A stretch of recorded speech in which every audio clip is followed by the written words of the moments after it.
राधा माधव कुंज बिहारी, जय राधा माधव कुंज बिहारी, जय गोपी जन वल्लभा गिरिवरधारी, जय गोपी जन वल्लभा गिरिवरधारी, यशोदानंदन व्रज जनरंजन, यशोदानंदन व्रज जनरंजन, यशोदानंदन व्रज जनरंजन, यमुनतीरावनचारी, यमुनतीरावनचारी, जय राधा माधव कुंज बिहारी, जय राधा माधव कुंज बिहारी, जय गोपी जन वल्लभा गिरिवरधारी, यशोदानंदन व्रज जनरंजन, यशोदानंदन व्रज जनरंजन, यशोदानंदन व्रज जनरंजन, यमुनतीरावनचारी, यमुनतीरावनचारी, जय राधा माधव कुंज बिहारी, जय राधा माधव कुंज बिहारी, जय राधा माधव कुंज बिहारी. देवं श्री विष्णुपाद परमहंस परिवृत्तर समेत वैरचरण भक्ति वेदांत स्वामी श्रील प्रभुपाद की जय, अनंत कोटि वैष्णव वृंद की जय, श्री श्री राधा माधव की जय, श्री श्री जगन्नाथ बलदेव सुभद्रा मैया सुरक्षण की जय, पंचतत्व की जय, नित्याय गौर प्रेमानंदे हरि हरि बोल. ഹരേ കൃഷ്ണ. എല്ലാ ഭക്തർക്കും എൻ്റെ വിനീതമായ പ്രണാമം. ഓമജ്ഞാനത്തിമിരന്തസ്യ ജ്ഞാനാഞ്ജന ശലാഖയ ചക്ഷുർമീലിതം യേന തസ്മൈ ശ്രീ ഗുരവേ നമഃ. മുഖം കരോതി വാചാലം പങ്കും ലങ്കായതേ ഗിരിം യത്കൃപാ തമഹം വന്ദേ ശ്രീഗുരും ദീനതാരിണം ശ്രീ പരമാനന്ദ മാധവം ശ്രീ ചൈതന്യമീശ്വരം. നമോ ഭഗവതേ വാസുദേവായ. ഹരേ കൃഷ്ണ. നമ്മൾ ഗുരുവഷ്ടകത്തിന്റെ മൂന്നാമത്തെ ശ്ലോകമാണ് ഇന്ന് പറയുന്നത്. ശ്രീ വിഗ്രഹാരാധാന നിത്യനാന ശൃംഗാരതന്മന്ദിരമർജനാദോ യുക്തസ്യ ഭക്തംശ്ച നിയുഞ്ജതോപി വന്ദേ ഗുരോ ശ്രീചരണാരവിന്ദം, വന്ദേ ഗുരു ശ്രീ ചരണാരവിന്ദം, വന്ദേ ഗുരു ശ്രീ ചരണാരവിന്ദം. ഇതിന്റെ മീനിങ് എന്ന് പറയുന്നത്, ആത്മീയ ഗുരു എല്ലായ്പ്പോഴും ക്ഷേത്രത്തിൽ രാധാകൃഷ്ണന്മാരുടെ ആരാധനയിൽ ഏർപ്പെടുകയും തൻ്റെ ശിഷ്യന്മാരെ അതിൽ വ്യാപൃതരാക്കുകയും ചെയ്യും. അവർ വിഗ്രഹങ്ങൾ അലങ്കരിക്കുക, ക്ഷേത്രം വൃത്തിയാക്കുക തുടങ്ങിയ സേവനങ്ങളിൽ ഏർപ്പെടുന്നു. ഇപ്രകാരമുള്ള ആത്മീയ ഗുരുവിന്റെ പാദാരവിന്ദങ്ങളിൽ ഞാൻ സാദര പ്രണാമങ്ങൾ അർപ്പിക്കുന്നു. ഇപ്പൊ ഗുരു എങ്ങനെയാണ്, അതായത് തൻ്റെ ശിഷ്യന്മാരെ സേവനത്തിൽ ഏർപ്പെടുകയും, അതായത് സ്വയം, അത് ആചാര്യൻ എന്ന് പറഞ്ഞു കഴിഞ്ഞാൽ സ്വയം ആചരിച്ചു കാണിക്കും. ആചരിച്ചിട്ടാണ്. സാധാരണ ആൾക്കാര് ചിലർ ഒരുപാട് ഇൻസ്ട്രക്ഷൻസ് കൊടുക്കും, പക്ഷെ ആരും ഫോളോ ചെയ്യത്തില്ല. പക്ഷെ ഗുരു എന്ന് പറയുന്ന, ആചാര്യൻ എന്ന് പറയുന്ന ആൾ, അദ്ദേഹം എല്ലാം ആചരിച്ചു കാണിക്കും. ഇവൻ ശ്രീ ചൈതന്യ മഹാപ്രഭു അദ്ദേഹം പണ്ട് അദ്ദേഹം ജഗന്നാഥപുരിയിലായിരുന്ന സമയത്ത് രഥയാത്രയ്ക്ക് മുൻപ് പോയിരുന്നു ക്ഷേത്രം വൃത്തിയാക്കുമായിരുന്നു. അതായത് ഗുണ്ടീച്ച മാർജനം എന്നാണ് അതിന് പറയുന്നത്, ഗുണ്ടീച്ച ടെമ്പിൾ. അതായത് ജഗന്നാഥ വിഗ്രഹം അത് എന്താ രഥയാത്രയ്ക്ക് ശേഷം പിന്നെ അവിടുന്ന് പിന്നെ രഥയാത്ര കഴിഞ്ഞിട്ട് ഗുണ്ടീച്ച ടെമ്പിളിലേക്കാണ് പോകുന്നത്. അവിടെ പോയിട്ട് അവിടെ ഒരു 8-9 ദിവസത്തോളം ഇരുന്നതിന് ശേഷം പിന്നീടാണ് തിരിച്ച് വീണ്ടും ജഗന്നാഥപുരിയിലേക്ക് വരുന്നത്. അപ്പൊ ഇപ്പോഴും അങ്ങനെ തന്നെയാണ്. അപ്പൊ അതിന് എന്താ തിരിച്ചും ഒരു വലിയ ആഘോഷത്തോടു കൂടിയാണ് തിരിച്ച് ഭഗവാൻ വരുന്നത്. അപ്പോ ഈ സിസ്റ്റം, അതായത് ഇപ്പം ഇങ്ങനെ എന്താണ് ഭഗവാൻ അവിടെ പോകുന്നതും അവിടെ പോയിട്ട് 9 ദിവസം അവിടെ ഇരിക്കുന്നതും ഒക്കെ അതിന് മുമ്പായിട്ട് മഹാപ്രഭു അപ്പം ഭക്തരോട് പറയും, നമുക്ക് പോയിട്ട് എന്താ ഗുണ്ടീച്ച ടെമ്പിള് വൃത്തിയാക്കണം. അതായത് ടെമ്പിൾ വൃത്തിയാക്കുക അല്ലെങ്കിൽ ഭഗവാൻ ഇരിക്കുന്ന സ്ഥലം അവിടെ ക്ലീൻ ചെയ്യുക എന്ന് പറയുന്നത് നമ്മുടെ മനസ്സിനെ, നമ്മുടെ ഹൃദയത്തിലുള്ള അഴുക്കിനെ ക്ലീൻ ചെയ്യുന്നതിന് തുല്യമാണ്. അതായത് ഗുണ്ടീച്ച ടെമ്പിളിൽ പോയി അവിടെ ഭഗവാന് തന്നെ അവിടെ മുകളിൽ കയറിയിട്ട് ഭഗവാനെ വെക്കുന്ന സ്ഥലത്ത് അവിടെ എല്ലാം കയറി നന്നായിട്ട് തേച്ച് കഴുകി വൃത്തിയാക്കി. അതായത് അദ്ദേഹത്തിന് എന്താ ഭഗവാനാണ് തന്നെയാണ് അല്ലേ, ചൈതന്യ മഹാപ്രഭു എന്ന് പറയുന്ന ഭഗവാൻ തന്നെയാണ്. പക്ഷെ അദ്ദേഹം സ്വയം ജഗന്നാഥന് വേണ്ടി, ഭഗവാൻ സ്വയം ഭഗവാന് വേണ്ടി തന്നെ സേവനം അർപ്പിക്കുകയാണ്. അപ്പൊ അതെന്തിനു വേണ്ടിയാ അദ്ദേഹം ആചരിച്ച് കാണിക്കുക? അദ്ദേഹം ഭഗവാനായിട്ടല്ല വന്നത്, അദ്ദേഹം ഒരു സാധാരണ ഭക്തനായിട്ടാണ് വന്നത്. ഒരു ഭക്തൻ എങ്ങനെയായിരിക്കണം, അഥവാ ഒരു ഭക്തൻ എങ്ങനെയാണ് ആചരിച്ച് കാട്ടിക്കൊടുത്ത് തൻ്റെ ഭക്തന്മാരെ അതിൽ വ്യാപൃതരാക്കേണ്ടത് എന്ന് പഠിപ്പിച്ചു കൊടുക്കുകയാണ്. എന്നിട്ട് അദ്ദേഹം അവിടെ എല്ലാം ക്ലീൻ ചെയ്തു. എന്നിട്ട് ഓരോരുത്തരും, അതായത് ഓരോ ചെറിയ, ഇപ്പം അവിടെ കുറെ ഇപ്പൊ എവിടെയായാലും ശരി അഴുക്കും കാര്യങ്ങളും ഒക്കെ ഉണ്ട്. അവിടുത്തെ ഓരോ എന്താ പറയാ അഴുക്കുകളും പെറുക്കി കൊണ്ടുവന്ന് കൂട്ടി വെച്ചു. എന്നിട്ട് പിന്നീട് ഒരു പൊടി പോലും ഇല്ലാതെ അത്രമാത്രം വൃത്തിയാക്കിയതിന് ശേഷം ഗംഗാജലത്തിൽ നിന്ന് ഗംഗാനദിയിൽ പോയിട്ട് ഗംഗാജലം ഓരോരുത്തർ കുടങ്ങളിൽ ഗംഗാജലം കൊണ്ടുവന്ന് ഒഴിച്ച് അവിടെ എല്ലാം കഴുകി വൃത്തിയാക്കിയത് ചെയ്തു. അതിന്റെ അർത്ഥം എന്ന് പറയുന്നത്, നമ്മുടെ ഹൃദയത്തിൽ ഭഗവാനെ വസിക്കണമെന്നുണ്ടെങ്കിൽ നമ്മുടെ ഹൃദയത്തിൽ എപ്പോഴും എന്താ പറയാ മാലിന്യങ്ങൾ പാടില്ല, ഒരു സമയവും മാലിന്യങ്ങൾ പാടില്ല. അതായത് നമ്മുടെ മനസ്സ് നിറയെ കണ്ടാമിനേഷൻസ് ആണ് നമ്മൾ ആൾറെഡി നമ്മൾ കൊണ്ടുവന്നിട്ടുള്ള, അതായത് നമ്മുടെ പല പല ജന്മങ്ങളിലെ കർമ്മദോഷങ്ങൾ, അത് എന്താ പറയാ കണ്ടാമിനേഷനായി മാലിന്യങ്ങളായിട്ട് നമ്മുടെ ഹൃദയത്തിലുണ്ട്. അതിനോടൊപ്പം ഇപ്പം നമ്മൾ ഇത്രയും കാലം ഈ ഭൗതിക ലോകത്ത് വന്ന് ജീവിച്ച് നമ്മൾ ആർജിച്ചെടുത്ത പാപ കർമ്മങ്ങളുടെ ഫലം, അതിന്റെ പ്രതികർമ്മങ്ങൾ, അങ്ങനെ കാമക്രോധ ലോഭമോഹ മത മത്സരാദികൾ, ഇതെല്ലാം നമ്മുടെ ഹൃദയത്തിൽ അനർത്ഥങ്ങളായിട്ട് അഴുക്കുകളായിട്ട് കിടപ്പുണ്ട്. അപ്പൊ ഈവൻ നമ്മുടെ മനസ്സ് തന്നെ ഒരു ഡസ്റ്റ്ബിൻ ആണെന്നാ പറയുന്നത്. എന്തെല്ലാം ഗാർബേജ് എവിടെല്ലാം ഉണ്ടോ അതെല്ലാം നമ്മൾ മനസ്സിൽ സൂക്ഷിക്കും, നമ്മൾ അതിനെക്കുറിച്ച് ചിന്തിക്കും. ആരെങ്കിലും എന്തെങ്കിലും പറഞ്ഞാൽ അല്ലെങ്കിൽ പ്രവർത്തിച്ചാൽ ചെറിയ ചെറിയ നിസാര കാര്യം പോലും നമ്മൾ മനസ്സിൽ അത് കൊണ്ടു നടക്കും. അപ്പൊ അതൊക്കെയാണ് നിർമാർജനം ചെയ്യുക. അതായത് എന്താണ് നമ്മളുടെ മനസ്സ്, അതാണ് ചൈതന്യ മഹാപ്രഭു ആദ്യത്തെ ശിഷ്ടാഷ്ടകത്തിനകത്ത് ആദ്യത്തെ ശ്ലോകം എന്ന് പറയുന്നത്, ചെയ്തു ദർപ്പണ മാർജനം ഭവമഹാദാവാഗ്നി നീർവാപണം. ഇതൊക്കെ നമ്മുടെ ഈ ഭൗതിക ലോകത്തെ അസ്തിത്വത്തിൽ നിന്ന് നമ്മളെ മോചിപ്പിക്കാൻ വേണ്ടി നമ്മൾ എന്താണ്, നമ്മുടെ മനസ്സ് നമ്മൾ എപ്പോഴും ക്ലീൻ ആക്കി വെക്കണം. അതിനാണ് നമ്മൾ വെളുപ്പിനെ നാമം ജപിക്കുന്നതും നമ്മൾ ഭക്തിയുത സേവനങ്ങൾ അനുഷ്ഠിക്കുന്നതിൻ്റെയൊക്കെ കാരണം അതൊക്കെയാണ്. അപ്പോ ഗുരുവാണ് ഇതെല്ലാം നമ്മളെ പഠിപ്പിക്കുന്നത്. നമുക്കൊന്നും അറിയില്ല, നമ്മളെല്ലാം ലൈക്ക് എന്താ കുട്ടികളെ പോലെയാണ്. ആ കുട്ടികളെ ഇപ്പൊ ഒരു മാതാപിതാക്കൾ എങ്ങനെയാണ് കുട്ടികളെ ഓരോ കാര്യങ്ങൾ പറഞ്ഞു കൊടുത്തും ചെയ്തു കൊടുത്തും കാണിച്ചു കൊടുത്തും ഒക്കെ അവർ പഠിപ്പിച്ചെടുക്കുന്നത്, അതേപോലെ അത് ഭൗതിക ജീവിതത്തിന്റെ ഉന്നമനത്തിന് വേണ്ടി. പക്ഷെ ആധ്യാത്മിക ജീവിതം എന്ന് പറയുന്നത് അതിൽ നിന്നും വ്യത്യസ്തമാണ്. അപ്പൊ ആധ്യാത്മിക ജീവിതത്തിന്റെ എന്താ ബാലപാഠങ്ങൾ പഠിപ്പിക്കുന്നത് ഗുരുവാണ്.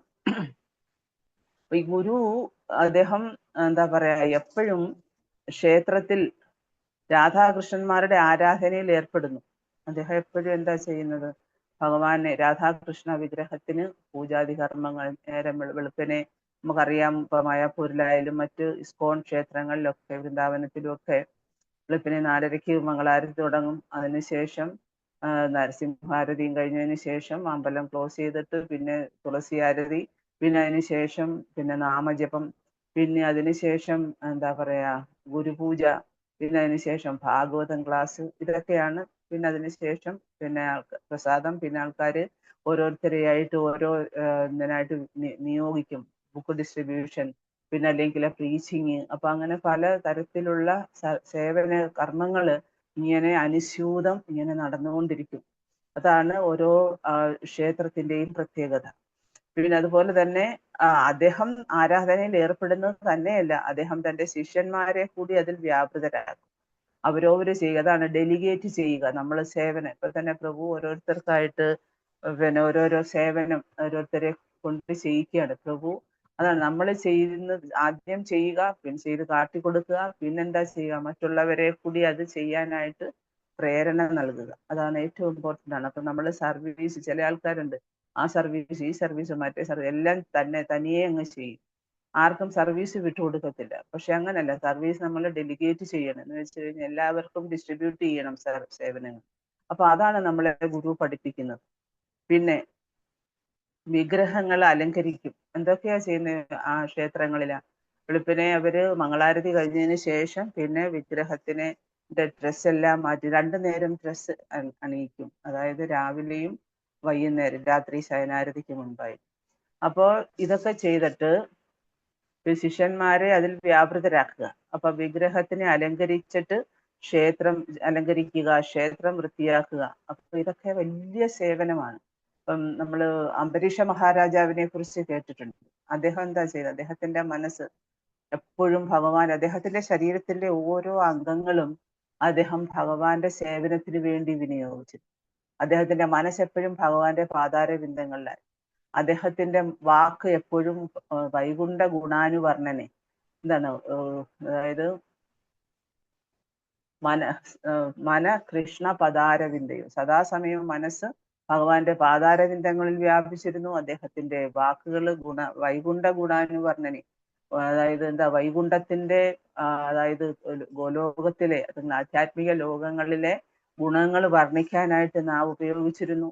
പിന്നെ അതുപോലെ അദ്ദേഹത്തിന്റെ കൈകൾ അദ്ദേഹം അമ്പലം വൃത്തിയാക്കാനായിട്ട് ഉപയോഗിച്ചിരുന്നു. അതുപോലെ ഭക്തരെ ആലിംഗനം ചെയ്യാനായിട്ട് ഉപയോഗിച്ചിരുന്നു. ചൈതന്യ മഹാപ്രഭു ദക്ഷിണ ഭാരതത്തിലുടനീളം സഞ്ചരിക്കുന്ന സമയത്ത് അദ്ദേഹം എല്ലാവരെയും കൊണ്ട് നാമം ജപിപ്പിക്കുമായിരുന്നു. പറയൂ ഹരേ കൃഷ്ണ എന്ന് പറയൂ, ഹരേ കൃഷ്ണ നാമം ജപിക്കൂ, കൃഷ്ണ കൃഷ്ണ എന്ന് പറയൂ. അങ്ങനെ ആരെ കാണുന്നു, ഒരിക്കൽ ഇതുപോലെ അദ്ദേഹം നടന്നു പോകുന്ന സമയത്ത് ഒരു അലക്കുകാരി അവര് നിന്ന് തുണി അലക്കിക്കൊണ്ടിരിക്കും. അലക്കുകാരൻ, അതെ, ഒരു പുരുഷനാണ്. അദ്ദേഹം ഇങ്ങനെ തുണി അലക്കിക്കൊണ്ട് ഒരു പൂവിന്റെ തുണി എടുത്തിട്ട് അദ്ദേഹം ഇങ്ങനെ തുണി അലക്കിക്കൊണ്ടിരിക്കുകയാണ്. അപ്പൊ അദ്ദേഹം മഹാപ്രഭു, ഓരോരുത്തരുടെ ഭാഗ്യം ഭഗവാനെ കാണാനുള്ള. അപ്പൊ അദ്ദേഹം ഇങ്ങനെ പിന്നെ ഭഗവാൻ ഇങ്ങനെ അതിലെ ഇങ്ങനെ ഹരേ കൃഷ്ണ പാടിക്കൊണ്ട് വരുന്നുടനെ ഈ ആളിനെ കാണും. ഈ ആളിനെ കാണുന്നതിനെ പറയും, നീ ഹരേ കൃഷ്ണ മന്ത്രം ജപിക്കൂ, ഹരേ കൃഷ്ണ പറയും. പറഞ്ഞു, നോക്കൂ, എനിക്ക് ഇത്രയും ജോലിയുണ്ട്, എനിക്ക് ഹരേ കൃഷ്ണ മന്ത്രം ജപിക്കാൻ സമയമില്ല, എനിക്ക് ഇത്രയും തുണി അലക്കാനുണ്ട്. അന്നേരം പറയും, തുണി ഞാൻ അലക്കാം, നീ ഹരേ കൃഷ്ണ പറയാൻ. അപ്പൊ എന്നിട്ട് എന്താ, അദ്ദേഹത്തോട് ഹരേ കൃഷ്ണ മന്ത്രം, അതാണ് ദീക്ഷ കൊടുക്കുക. അങ്ങനെയാണ് അന്ന് അദ്ദേഹം ദീക്ഷ കൊടുത്തിരുന്നത്. ഓരോരുത്തരെയും ഭഗവാനിലേക്കും ഭഗവാന്റെ നാമത്തിലേക്കും ആകർഷിക്കുന്നതാണ് മഹാപ്രഭു. മഹാപ്രഭുവിനെ കാണുന്നത് തന്നെ ഈവൻ മൃഗങ്ങൾക്ക് പോലും മാനസികമായിട്ട് മാറ്റങ്ങൾ ഉണ്ടായി. അവര് വൈര്യങ്ങൾ മറന്നിട്ട് മറ്റ് മൃഗങ്ങളെ ആലിംഗനം ചെയ്യുമായിരുന്നു. അതാണ് മഹാപ്രഭു. അപ്പൊ എന്ന് പറയുന്നത് പോലെ പിന്നെ അതായത് ഓരോരുത്തരെയും സേവനം ചെയ്യാനും അതേപോലെ അവരെ കൊണ്ട് തന്നെ മറ്റുള്ളവരെ ചെയ്യിക്കാനും. അപ്പൊ ഈ ഡോബി, അതായത് ഈ അലക്കുകാരന് ഇത് കേട്ടിട്ട്, നാമം കേട്ടുകൊണ്ട് അദ്ദേഹം ജപിക്കാൻ തുടങ്ങി, ഹരേ കൃഷ്ണ ജപിക്കാൻ തുടങ്ങി. അദ്ദേഹം നൃത്തം ചെയ്യാൻ തുടങ്ങി. നൃത്തം ചെയ്ത് അദ്ദേഹം എവിടെ പോയി? മഹാപ്രഭു എന്താ പറഞ്ഞു, ഞാൻ തുണിയെല്ലാം അലക്ക, നീ ഹരേ കൃഷ്ണ മന്ത്രം ജപിക്കാൻ. അദ്ദേഹം നൃത്തം ചെയ്ത് പോകുന്ന വഴിക്ക് എല്ലാ ആൾക്കാരോട് ഹരേ കൃഷ്ണ പറഞ്ഞു കൊടുത്ത് അവരെ കൊണ്ട് നൃത്തം ചെയ്യിച്ചു. വീട്ടിൽ ചെന്ന് വൈഫ് ചോദിച്ചു, അതായത് ഈ മനുഷ്യൻ എന്ത് പറ്റി, ഇതുവരെ ഇവിടുന്ന് പോകുന്ന സമയം വരെ ഒരു കുഴപ്പവും ഇല്ലായിരുന്നു, ഇപ്പതാ നൃത്തം ചെയ്തുകൊണ്ട് വരുന്നു, ഡാൻസ് ചെയ്തുകൊണ്ട് വരുന്നു. എന്നിട്ട് അവരോടും പറഞ്ഞു കൊടുത്തു, നീ ഹരേ കൃഷ്ണ ജപിക്കൂ. അങ്ങനെ അവരും ജപിച്ചിട്ട് നൃത്തം ചെയ്യാൻ തുടങ്ങി. അപ്പൊ അതാണ് ഭക്തി എന്ന് പറയുന്നത്. ഭക്തി ഹൃദയത്തിൽ നിന്ന് മറ്റു ഹൃദയത്തിലേക്ക്. ഇപ്പൊ ഗുരു ചെയ്യുന്ന അതാണ്. അപ്പൊ മറ്റു ഭക്തന്മാരെ കൂടി ഭഗവത് ഭക്തിയിലേക്ക് കൊണ്ടുവന്ന് അവരെ എംപവർ ചെയ്യുക, ശാക്തീകരിച്ചിട്ടാണ് ഭഗവാൻ ഓരോരുത്തരെയും, ഈവൻ ഗുരുവായാലും ഭഗവാൻ ചൈതന്യ മഹാപ്രഭു നമുക്ക് എന്താണ് പഠിപ്പിച്ചു തന്നെ അതാണ്. അപ്പൊ ഗുരുക്കന്മാര്, ആധ്യാത്മിക ആചാര്യന്മാര് എന്താ പറയാ ഇതുപോലുള്ള എന്താ പറയാ സേവനങ്ങൾ അനുഷ്ഠിച്ച് അങ്ങനെ, അതായത് ഇപ്പം എന്താ വിഗ്രഹങ്ങൾ അലങ്കരിക്കുക, അപ്പൊ ഈ വിഗ്രഹം അലങ്കരിക്കുക, ക്ഷേത്രം വൃത്തിയാക്കുക, ക്ഷേത്രം വൃത്തിയാക്കിയതിന് ശേഷമാണ് അലങ്കാരം. പിന്നെ പിന്നെന്താണ് വിഗ്രഹത്തിന് എല്ലാ അലങ്കാരങ്ങളും, ഭഗവാൻ അലങ്കാരപ്രിയനാണ്. ഭഗവാന് നല്ല നല്ല പട്ടുവസ്ത്രങ്ങള്, പിന്നെ അതേപോലെ നല്ല നല്ല ആഭരണങ്ങള്, നല്ല തലപ്പാവ്, പിന്നെ അതേപോലെ എന്താ പറയാ പൂക്കൾ കൊണ്ട് അലങ്കരിക്കുക. അപ്പൊ അങ്ങനെ ഓരോ ഭഗവാന്റെ ഓരോ അംഗങ്ങളിലും എന്താ പറയാ ആ തരത്തിലുള്ള എന്താ അലങ്കാരങ്ങൾ ചെയ്തു കൊടുത്ത് ഗുരു വളരെ ആനന്ദിക്കും. അപ്പൊ ഗുരു നമ്മൾ ഓരോ കാര്യങ്ങളും ഭഗവാന് വേണ്ടി സേവനം ചെയ്യുമ്പോഴാണ് ഗുരുവിന് അത്യധികം അത് നമുക്ക് ആയാലും അറിയാം. നമുക്കിപ്പോ ഭഗവാനെ ഒരു വിഗ്രഹത്തിനെ അലങ്കരിക്കുമ്പോഴാണ് എത്രമാത്രം മനസ്സ് എന്താ പറയാ അതിൽ ഇൻവോൾവ് ആകുമ്പോഴാണ് നമുക്കറിയാം എത്രമാത്രം നമുക്ക് മനസ്സിന് സന്തോഷം. എന്തെല്ലാം ചെയ്തു കൊടുത്താലും തൃപ്തിയായില്ല, വീണ്ടും വീണ്ടും ചെയ്തു കൊടുക്കണം. അങ്ങനെയാണ് ഒരു ഭക്തൻ അല്ലെങ്കിൽ ആധ്യാത്മിക ഗുരു ആയാലും അദ്ദേഹം അങ്ങനെ ചെയ്ത് ഭഗവാനെ തൃപ്തിപ്പെടുത്താൻ നോക്കും. അപ്പൊ ഭഗവാന്റെ സംതൃപ്തി, അതായത് അഥ ശ്രീകൃഷ്ണ നാമാദി ന ഭവേത് ഗ്രാഹ്യമിന്ദ്രിയൈ. നമ്മള് സാധാരണഗതിയില് എന്താ പറയാ നമ്മുടെ ഇന്ദ്രിയങ്ങൾ കൊണ്ടൊന്നും എന്താണ് ഭഗവാന്റെ നാമമൊന്നും നമുക്ക് മനസ്സിലാവത്തില്ല. നമ്മുടെ സാധാരണ ഭൗതിക ഇന്ദ്രിയങ്ങൾ കൊണ്ട്, ഭൗതിക നേത്രങ്ങൾ കൊണ്ട് ഭഗവാനെ കാണാൻ പറ്റില്ല, ഭൗതിക ഇന്ദ്രിയങ്ങൾ കൊണ്ട് ഭഗവാനെ മനസ്സിലാക്കാൻ പറ്റില്ല. വെറുതെ ജസ്റ്റ് കേട്ടു പോയത് കൊണ്ടൊന്നും നമുക്ക് ഭഗവാനെ മനസ്സിലാക്കാൻ പറ്റില്ല. നമ്മൾ എന്താണ് നമ്മുടെ ഹൃദയം അതില് ബാഹ്യമായ ഇന്ദ്രിയങ്ങളല്ല നമ്മൾ വർക്ക് ചെയ്യേണ്ടത്, നമ്മുടെ ആന്തരികമായ ഇന്ദ്രിയങ്ങളുണ്ട്. അതാണ് ആന്തരിക ഇന്ദ്രിയങ്ങളാൽ നമ്മൾ, അതാണ് സേവോന്മുഖേഹി ജിഹ്വാദോ, അതായത് നമ്മുടെ ഭഗവാന്റെ തിരുനാമം നമ്മള് എന്താ പറയാ ജിഹ്വായിൽ നിന്നാണ് തുടങ്ങുന്നത്. ജിഹ്വ എന്ന് വെച്ചാൽ എന്താ, നാവിൽ നിന്ന് നമ്മൾ ഭഗവാനെ കുറിച്ച് പറയുക. അതാണ് അതായത് എന്താ വാക്കുകളാൽ നമ്മൾ എന്താണ് വൈകുണ്ഠ ഗുണാനുവർണ്ണനെ. ഇപ്പം അംബരീഷ മഹാരാജാവും അദ്ദേഹം തൻ്റെ എന്താ ഓരോ അംഗങ്ങളും ഭഗവാന്റെ നാമം ജപിക്കുന്നതിന് അദ്ദേഹത്തിന്റെ അദ്ദേഹം ഭഗവാന്റെ നാമം ജപിക്കാനും അതേപോലെ വൈകുണ്ഠത്തിലെ ഗുണങ്ങളെ വർണ്ണിക്കാനും അദ്ദേഹത്തിന്റെ കൈകൾ അദ്ദേഹം അമ്പലം വൃത്തിയാക്കാനും പിന്നെ മറ്റു ഭക്തന്മാരെ ആലിംഗനം ചെയ്യാനും. അപ്പൊ ഇതൊക്കെ ഓരോ കാര്യങ്ങള്. പിന്നെ അതേപോലെ തന്നെ അദ്ദേഹം പാദങ്ങൾ ഉപയോഗിച്ചത് അമ്പലങ്ങളിൽ നടന്നു പോകാനായിട്ട്, അദ്ദേഹത്തിന്റെ നാസിക ഉപയോഗിച്ചത് അദ്ദേഹം അതായത് ഭഗവാന്റെ തൃപ്പാദങ്ങളിൽ അർപ്പിക്കപ്പെട്ട തുളസി അതിന്റെ ഗന്ധം ആസ്വദിക്കാനായിട്ട്, അതേപോലെ പിന്നീട് നാവ് അദ്ദേഹം ഭഗവാന് നിവേദിച്ച പ്രസാദം രുചിക്കാൻ വേണ്ടി, അങ്ങനെ ഓരോ അംഗങ്ങളും അദ്ദേഹം ഭഗവാന്റെ സേവനത്തിന് വേണ്ടി ഉപയോഗിച്ചു. അപ്പൊ അത് നമുക്ക് അതാണ് ഓരോ ജീഹയിൽ നിന്നാണ് തുടങ്ങുന്നത്. ജിഹ്വ എന്ന് വെച്ചാൽ നാവെന്നാണ്. അപ്പൊ അതായത് സ്വയം ഏവ സ്മൃത്യ, നമ്മള് പിന്നെ ജിഹ്വായിൽ നിന്ന് തുടങ്ങി അപ്പൊ നമ്മള് ഭഗവാന്റെ കാര്യങ്ങൾ പറയുക, കേൾക്കുക, അതാണ് കീർത്തനം. അതായത് പിന്നെ ശ്രവണം, കീർത്തനം, വിഷ്ണു സ്മരണം, അങ്ങനെയാണ് സ്മരണം വരുന്നത്. അപ്പൊ അങ്ങനെ നമ്മൾ ഭഗവാനെ കുറിച്ച്, ഭഗവാന്റെ സേവനങ്ങൾ അനുഷ്ഠിക്കുമ്പോൾ ഭഗവാൻ സ്വയം നമ്മളിൽ എന്താ പറയാ റിവീൽ ചെയ്തു തരും. നമ്മുടെ ഹൃദയത്തിൽ നമ്മുടെ ആഗ്രഹം അനുസരിച്ച് റിവീൽ ചെയ്തു തരും ഭഗവാൻ. എന്താ നമ്മളുടെ ആഗ്രഹം? എപ്പോഴും ഭഗവാന്റെ സേവനം ചെയ്യുക, എപ്പോഴും ഭഗവാന്റെ നാമം ജപിക്കുക, ഭഗവാന്റെ കീർത്തനം ചെയ്യുക. വിശേഷിച്ച് ഇപ്പോ പുരുഷോത്തമ മാസമാണ്. അപ്പൊ പുരുഷോത്തമ മാസത്തിന്റെ ഗ്ലോറിയൊക്കെ നിങ്ങൾ കേട്ടിട്ടുണ്ടാവല്ലോ, ഓരോ ക്ലാസ്സിൽ പറഞ്ഞിട്ടുണ്ടാവും. ഇപ്പം പുരുഷോത്തമ മാസത്തില് നമ്മൾ എന്താണ് കൂടുതൽ സേവനം ചെയ്യും. അപ്പം ഇതൊക്കെ ആചാര്യന്മാര് നമുക്ക് ഇതൊക്കെ എന്ന് വെച്ചാൽ ബൂസ്റ്റ് ചെയ്യാനുള്ള, അതായത് നമ്മുടെ ഭക്തിയുടെ സേവനത്തെ, നമ്മുടെ പിന്നെ എന്താ ആത്മാവിന്റെ അവബോധത്തെ ഇതിനൊക്കെ ബൂസ്റ്റ് ചെയ്യുന്ന കാര്യങ്ങളാണ് ഈ പുരുഷോത്തമ മാസാചരണം. അതുപോലെ എന്താ പറയാ ചതുർമസ്യം 4 മാസം ചതുർമസ്യം അനുഷ്ഠിച്ചു കഴിഞ്ഞിട്ട് പിന്നെ ഭീഷ്മപഞ്ചകം അനുഷ്ഠിക്കുക 5 ദിവസം. പിന്നെ അതുപോലെ തന്നെ കാർത്തിക മാസം അനുഷ്ഠിക്കുക. ഇതെല്ലാം നമ്മുടെ ഭക്തിയെ നമ്മൾ എല്ലാ ദിവസവും ചെയ്യുന്ന ഭക്തിയുടെ സേവനത്തിനേക്കാൾ കൂടുതൽ സേവനം ചെയ്ത് കൂടുതൽ പുണ്യങ്ങൾ ആർജിച്ചെടുക്കുക. അതായത് കൂടുതൽ യോഗ്യത നേടിയെടുക്കുക. ഒരു ലൈഫ് ടൈമിൽ കൊണ്ടൊന്നും നമുക്കൊരു പക്ഷേ യോഗ്യത നേടിയെടുക്കാൻ പറ്റിയില്ല. ഭഗവാന്റെ സേവനം ചെയ്ത് ഭഗവാന്റെ സന്നിധിയിലേക്ക് തിരിച്ചു പോകാൻ കഴിഞ്ഞെന്ന് വരത്തില്ല. അപ്പൊ അതിനു വേണ്ടിയാണ് നമ്മൾ എന്ത് ചെയ്യണം, ഇങ്ങനെയൊക്കെയുള്ള പിന്നെ എന്താ പറയാ ഈ ചിലപ്പോ സെയിൽസ് ഉണ്ടാകും പിന്നെ എന്താ കടകളിലൊക്കെ, ഇപ്പൊ തുണി കടകളിലൊക്കെ പിന്നെ സെയിൽ ഉണ്ടാകും. എന്താ പഴയ തുണികളൊക്കെ വില കുറച്ച് കൊടുക്കും. അവിടൊക്കെ അങ്ങനെയാണ്. ചിലപ്പം പിന്നെ കൂടുതൽ സെയിൽ നടക്കാൻ വേണ്ടി ഇവർ എന്തെങ്കിലുമൊക്കെ ഓഫർ കൊടുക്കും. അപ്പൊ അതേപോലെ അന്നേരം എന്താ ആൾക്കാർ കൂടുതൽ പോയി വാങ്ങിക്കും. ഇപ്പം പിന്നെ ഒരു സാരി എടുത്താൽ 2 സാരി ഫ്രീ, അല്ലെങ്കിൽ അങ്ങനെ ഓരോ കാര്യങ്ങൾ കാണും. അപ്പോ എന്താ പറയാ, നമ്മളിപ്പം ഈ പുരുഷോത്തമ മാസം എന്നൊക്കെ പറയുന്നത് അതിനു വേണ്ടിയുള്ളതാണ്. നമുക്കില് ആടി സെയിൽ എന്നൊക്കെ പറയും അതിന്, എന്താ പച്ച മലയാളത്തിന്. അപ്പൊ അങ്ങനെ ആ സമയത്ത് എന്താ പറയാ, ആൾക്കാർ പോയി കൂടുതൽ സാധനങ്ങൾ വാങ്ങിക്കും.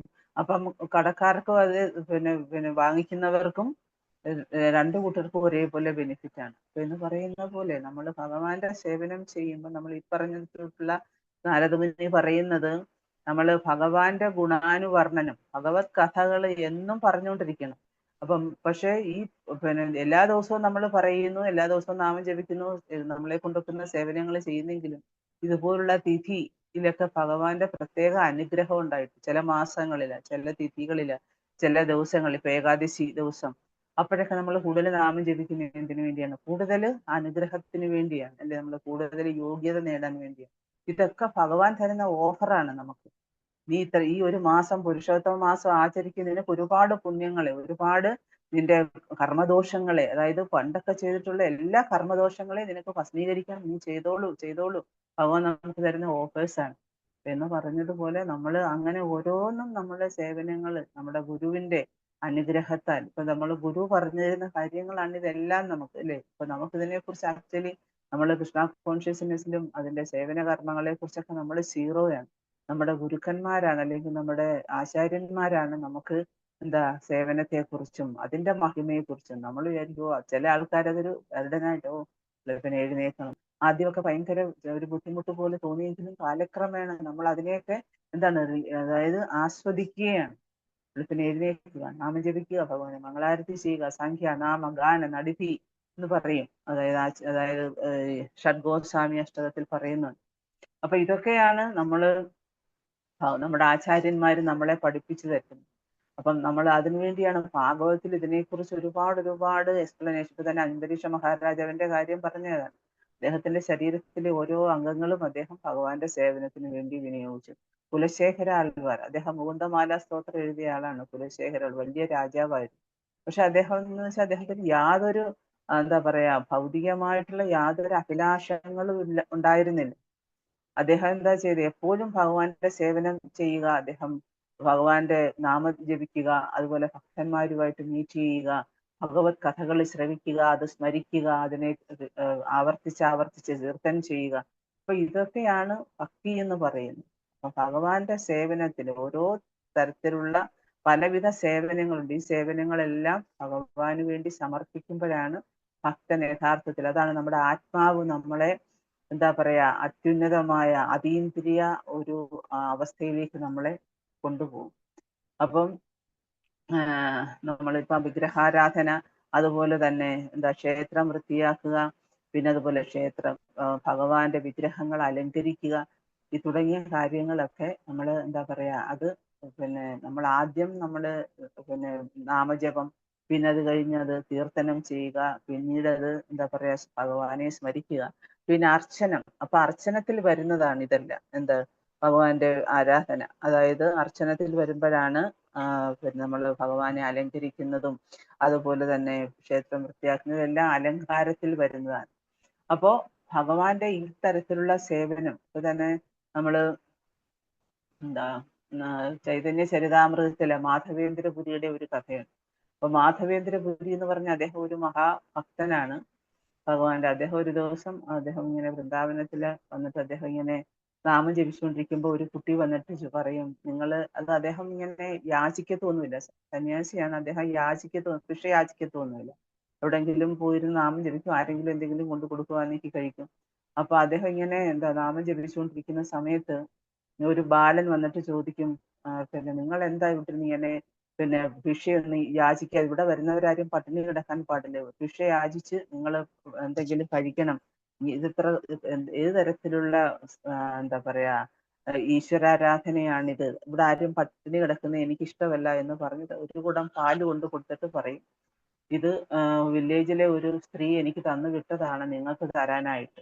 അപ്പൊ അദ്ദേഹം ഓർത്തു, ഇത് എന്നെ ആരറിയും, ആരാണ് എനിക്ക് ഈ പാല് കൊടുത്ത് വിട്ടത് എന്നൊക്കെ ഓർക്കും. എന്നിട്ട് പറയും ഞാനിങ്ങനെ പാല് കൊണ്ട് കൊടുക്കാറുണ്ട്, ഞാനൊരു ഗോപാലനാണ്, ഞാനിങ്ങനെ ഇവിടെ ഇങ്ങനെ വരുന്ന ഭിക്ഷ എടുക്കാൻ വരുന്നവർക്കൊക്കെ ഞാനിങ്ങനെ പാല് കൊണ്ട് കൊടുക്കും, നിങ്ങൾ ഇത് പാല് കുടിച്ചിട്ട് ഞാൻ രാവിലെയാ കൊണ്ട് കൊടുക്കുന്നത്, ഇത് കുടിക്ക്, പിന്നെ ഞാൻ വൈകുന്നേരം വന്ന് പാത്രം കൊണ്ടുപോകാം. അന്നേരം മഹാദേവേന്ദ്രപുരി ആ പാല് കുടിച്ച് ഭയങ്കര സന്തോഷമായി അദ്ദേഹത്തിന്. ശരീരത്തിനൊക്കെ ഭയങ്കര എനർജി ഉണ്ടായി, മനസ്സിന് ഭയങ്കര സന്തോഷം ഉണ്ടായി. അപ്പൊ അദ്ദേഹം ഇത് കുടിച്ചിട്ട് ഈ കുടം എല്ലാം കഴുകി വെക്കും. എന്നിട്ട് കുടം എടുക്കാൻ ആള് വന്നില്ല വൈകുന്നേരം. രാത്രിയിൽ അദ്ദേഹം കിടന്നുറങ്ങുമ്പോൾ അദ്ദേഹത്തിന് ഉറക്കം ഇല്ല. സാധാരണ ഭക്തന്മാര് അവര് വളരെ കുറച്ച് സമയം മാത്രമേ ഉറങ്ങൂ, നാമം ജപിച്ചുകൊണ്ടിരിക്കും, അതിന്റെ ഇടയിൽ കുറച്ചു നേരം ഇങ്ങനെ കണ്ണുകൾക്ക് വിശ്രമം കൊടുക്കും. അപ്പൊ അങ്ങനെ ഇരിക്കുന്ന സമയത്ത് അദ്ദേഹം ഒരു സ്വപ്നം കണ്ടു. അതായത് ഒരാള് വന്നിട്ട് പറയുന്നു, ഇതുപോലൊരു കുട്ടിയാ വന്നിട്ട് പറയുന്നു, ഞാൻ ഗോവർദ്ധനത്തിന്റെ മുകളിലേക്ക് വരൂ, അവിടെ എന്റെ വിഗ്രഹം കുഴിച്ചിട്ടിട്ടുണ്ട്, എനിക്ക് ഭയങ്കര ചൂടാണ് അവിടെ, എനിക്ക് സൂര്യതാപം കൊണ്ട് അവിടെ കിടക്കാൻ വയ്യ, എന്നെ എടുത്തുകൊണ്ട് വന്നിട്ട് നിങ്ങൾ എന്നെ കുളിപ്പിച്ച് അഭിഷേകം ചെയ്ത് എനിക്ക് വേണ്ടി ഒരു ക്ഷേത്രം പണിയണം. അപ്പൊ മാധവേന്ദ്രപുരി ഞെട്ടി ഉണർന്നു. എന്നിട്ട് അദ്ദേഹം എഴുന്നേറ്റ് അദ്ദേഹം ഗ്രാമത്തിൽ പോയി എല്ലാ ആൾക്കാരെയും വിളിച്ചു കൂട്ടി. അവരെല്ലാവരും ആർക്കും ഇദ്ദേഹത്തിനെ അറിയില്ല, പക്ഷെ അദ്ദേഹം പറഞ്ഞു കേട്ടിട്ട് അദ്ദേഹത്തിനെ കണ്ടു തന്നെ ആൾക്കാർക്ക് വിശ്വാസമായി. എല്ലാവരും വന്നു.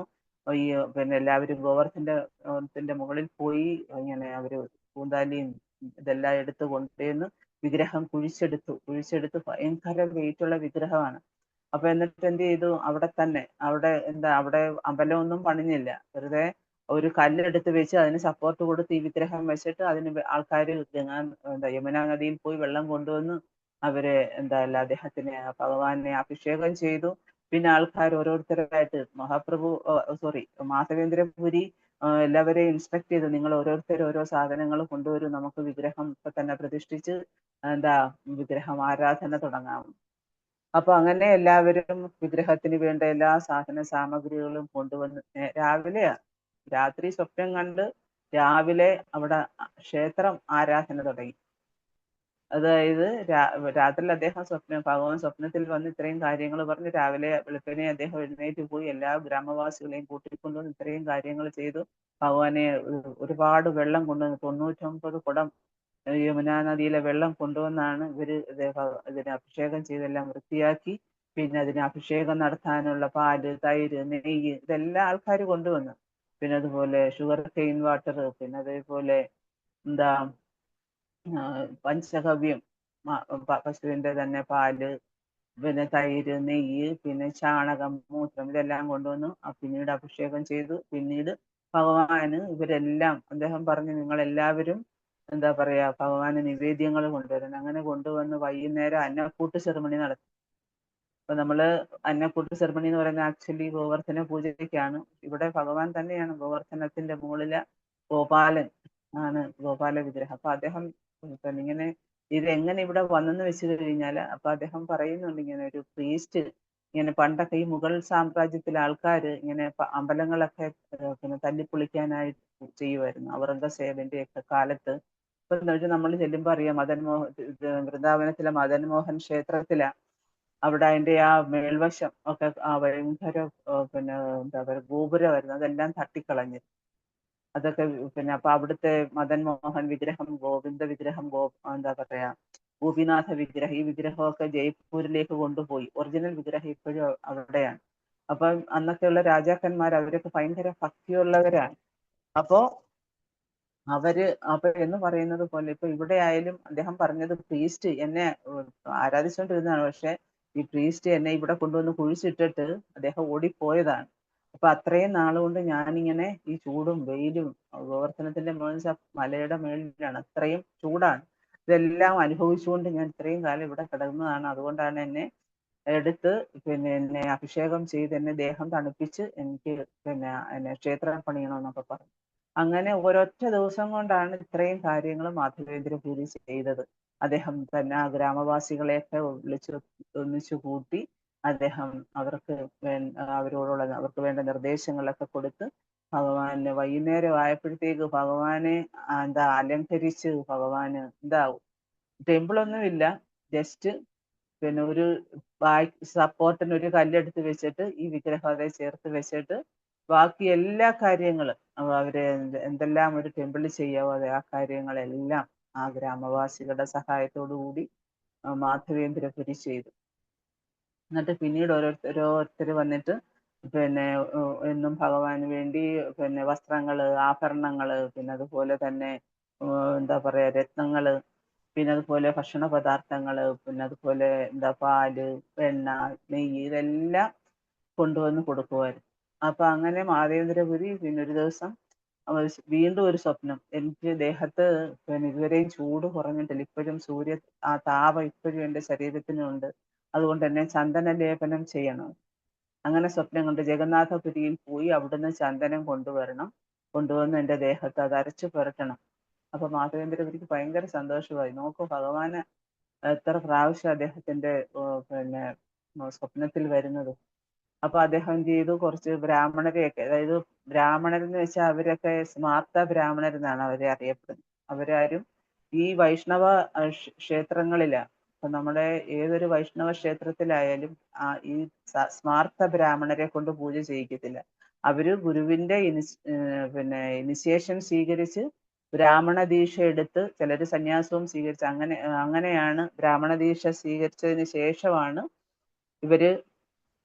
ഇവർക്ക് അവിടെ പൂജ ചെയ്യാനുള്ള അവകാശമുള്ളു.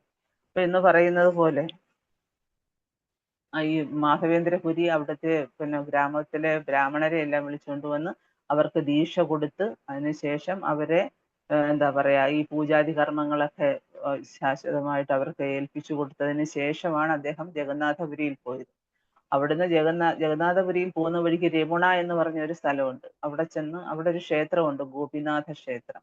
ആ ക്ഷേത്രത്തെ അറിയപ്പെടുന്നത് എന്താ, ക്ഷീരചോര ഗോപാൽ എന്നാണ്. അപ്പൊ അവിടെ ചെന്നപ്പോ ഇങ്ങനെ വലിയ ക്ഷേത്രം, അദ്ദേഹത്തിന് ഭയങ്കര സന്തോഷമായി. ഇവൻ പിന്നെ അവിടുന്ന് എന്താ പറയാ, അദ്ദേഹം അവിടെ ഈ ഓഫർ ചെയ്യുന്ന സമയത്ത് അവിടെ ഭഗവാന് അവിടുത്തെ ആൾക്കാരോട് ചോദിക്കും എന്താ ഇവിടുത്തെ ഓഫറിങ്. അന്നേരം പറയാം അത് ഇവിടെ ഭഗവാന് പായസം നിവേദിക്കും, പാൽപായസം. അത് ഭയങ്കര പിന്നെ ടേസ്റ്റി പ്രസാദമാണ്. അപ്പൊ അതാണ് ഭഗവാൻ അത് നിവേദിക്കും. അപ്പൊ അദ്ദേഹം അന്നേരം മനസ്സിൽ വിചാരിച്ചു, അതായത് ഇത്തിരി പായസം കിട്ടിയിരുന്നെങ്കിൽ എനിക്ക് ഇതേപോലെ അത് ടേസ്റ്റ് ചെയ്തിട്ട് എങ്ങനെയാണ് അത് ഉണ്ടാക്കുന്നതെന്ന് പറഞ്ഞാൽ ഞാനത് എന്താ എൻ്റെ ഗോപാല വിഗ്രഹത്തിന് അത് പിന്നെ നിവേദിക്കായിരുന്നു എന്ന് മനസ്സിൽ ഓർത്തേച്ച് ഉടനെ അദ്ദേഹം ഓർത്ത്, ഞാൻ എന്താ ഒരു പിന്നെ ഇങ്ങനെ ആഗ്രഹിച്ച എന്തിനു വേണ്ടിയാണ് ഭഗവാന് നിവേദിക്കുന്ന സമയത്ത് ഞാൻ എന്തിനാ ഇത് ടേസ്റ്റ് ചെയ്യണമെന്ന് ഞാൻ ആഗ്രഹിച്ച്. അദ്ദേഹത്തിന് ഭയങ്കര ലജ്ജ തോന്നി സ്വയം. എന്നിട്ട് അദ്ദേഹം എന്ത് ചെയ്തു, അവിടുന്ന് വേഗം പോയി. അവിടെ കുറച്ചു നേരം നൃത്തമൊക്കെ ചെയ്തതിനു ശേഷം അദ്ദേഹം പോയി അവിടുത്തെ ഒരു മാർക്കറ്റിൽ പോയിരുന്ന ഒരു വൃക്ഷച്ചുവട്ടിലിരുന്ന് നാമം ജപിക്കാൻ തുടങ്ങി. അപ്പൊ അങ്ങനെ നാമം ജപിച്ചുകൊണ്ടിരിക്കുന്ന സമയത്ത് രാത്രിയായി. അപ്പം പൂജാരി കിടന്നുറങ്ങുന്ന സമയത്ത് അദ്ദേഹത്തിന് ഒരു സ്വപ്ന ദർശനം. അതെ, പിന്നെ നിങ്ങൾ എഴുന്നേക്ക് പൂജാരി, എൻ്റെ ഒരു ഭക്തൻ വന്നിട്ടുണ്ട്. അദ്ദേഹം ഇങ്ങനെ ഒരു പിന്നെ മാർക്കറ്റ് പ്ലേസിലാ ഇങ്ങനെ ഒരു വൃക്ഷച്ചുവട്ടിൽ ഇരുന്ന് നാമം ജപിക്കുന്നുണ്ട്. ഞാൻ ഒരു കുടം പായസം എടുത്ത് മാറ്റി വെച്ചിട്ടുണ്ട്, നിങ്ങളാരും അറിഞ്ഞിട്ടില്ലത്. അതെടുത്ത് കൊണ്ടുവന്ന് അദ്ദേഹത്തിന് കൊടുക്കണം. എൻ്റെ ഉത്തരീയത്തിന്റെ പുറകിൽ ഇരിപ്പുണ്ട്. അപ്പം പിന്നെ ഈ പെട്ടെന്ന് തന്നെ എന്താ പൂജാരി ഉണർന്നു. അദ്ദേഹം ഉണർന്നപ്പോ ഓർത്തെടാ, ഇതെന്താ എനിക്ക് ഇത്രയും ഒരു സ്വപ്ന ദർശനം കിട്ടിയത്, ആരാണ് ഇത്രയും വലിയ ഒരു ഭക്തൻ എന്ന് വിചാരിച്ച് അദ്ദേഹം വേഗം പോയി എല്ലാം സ്നാനമൊക്കെ ചെയ്ത്, രാത്രിയാ, സ്നാനമൊക്കെ ചെയ്താലല്ലേ വീണ്ടും അമ്പലത്തിൽ പ്രവേശിക്കാൻ ഒക്കത്തുള്ളൂ. സ്നാനം ചെയ്തു അദ്ദേഹം അമ്പലം തുറന്ന് ചെന്ന് നോക്കിയപ്പോ എന്താ, ഭഗവാൻ ഒളിപ്പിച്ചു വെച്ചിരിക്കുകയാണ് തന്റെ ഭക്തന് വേണ്ടി ഒരു കുടം പായസം. കാരണം അദ്ദേഹം മനസ്സിൽ ആഗ്രഹിച്ചിട്ട് സ്വയം ലജ്ജിതനായി, ഞാൻ എങ്ങനെ ആഗ്രഹിക്കരുതായിരുന്നു.